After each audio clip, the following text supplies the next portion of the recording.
operasi kepolisian wilayah dengan sandi keselamatan selama 2024 yang akan dilaksanakan selama 14 hari ke depan.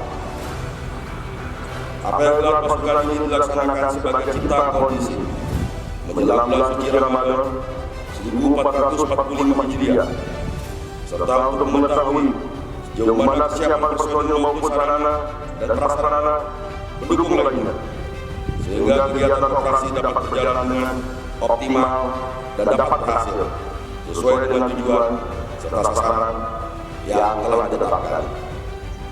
Operasi ini bertujuan untuk menciptakan jalan tertib yang lantas, yang aman dan nyaman, meningkatkan kepatuhan dan disiplin masyarakat dalam berlalu lintas, serta menurunkan angka pelanggaran maupun angka kecelakaan lalu lintas.